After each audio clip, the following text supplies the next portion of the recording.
جولائی 9 1967 کو فاطمہ جینا ہم سے بچھڑ گئی۔ اکبر جو ان کے بھتیجے تھے انہوں نے انکوائری کے لیے کہا لیکن کچھ نہیں کیا گیا۔ مگر کیوں؟ 1965 میں الیکشن ہونے تھے پاکستان میں۔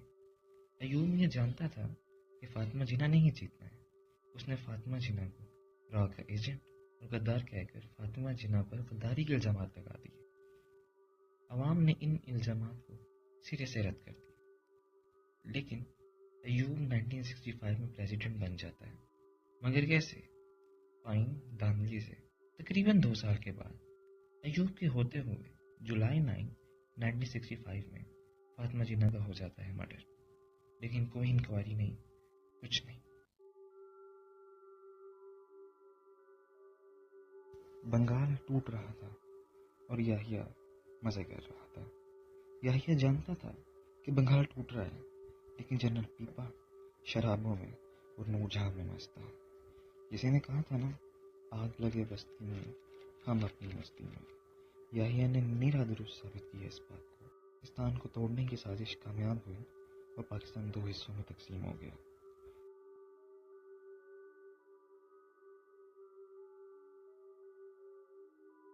ڈالر کا اور یہودی لڑکیوں کا شوقین جنرل ضیاء۔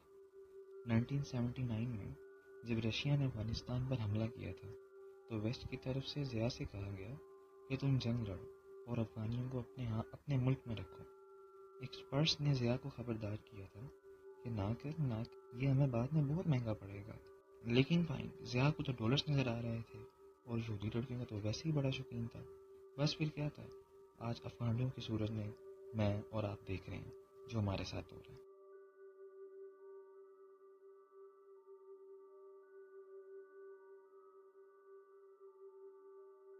امریکنز کو آخر صدیقی اٹھا کر دینے والا شخص جنرل پرویز مشرف۔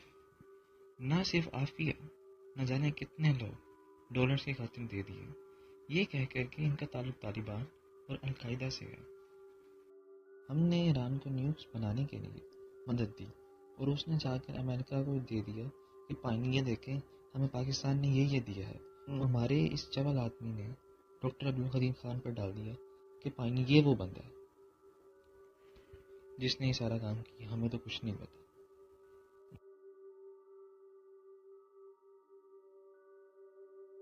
نواز شریف سے ایکسٹینشن مانگی تھی جنرل رحیل شریف نے، لیکن نواز شریف نے دینے سے انکار کر دیا۔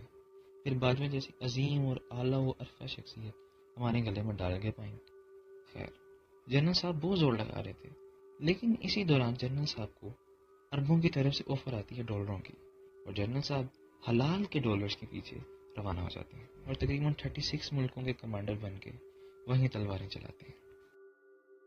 کروڑوں دلوں کی جان جنرل باجوہ جٹ صاحب نے قوم کے ساتھ جو نیکی کی ہے نا، وہ کسی سے ڈکی چھپی نہیں ہے۔ فرنٹ پر خان صاحب کو کھڑا کیا، پیچھے خود کھڑے ہوئے اور اپنے پیچھے فیض میر کو کھڑا کر لیا۔ باجوہ اتنا ڈرپوک جرنیل تھا، کہتا تھا کہ میرے دشمن کی بندوق میں گولیاں ختم ہو جائیں گی پر میرے جوانوں کے سینے نہیں ختم ہوں گے۔ مطلب یہ کہ وہ گولیاں چلائیں گے اور میں اپنے جوانوں کے سینہ آگے کر دوں گا کہ لو مارو۔ یہ تھے ہمارے باجوہ صاحب، یہ تھا ہمارا باجوہ۔ باجوہ 6 سال بعد جب ریٹائر ہوئے تو ان کی ویلتھ 12 بلین ڈالرز تھی۔ ان کی ویلتھ 12 بلینس ڈالر تھی، اور جیسے بھی باجوہ اس ملک کے ساتھ ہی پاکستان کے ڈیفالٹ کرنے کی خبریں آنا شروع ہو گئیں۔ یہ سب جٹ صاحب کی مہربانی ہے۔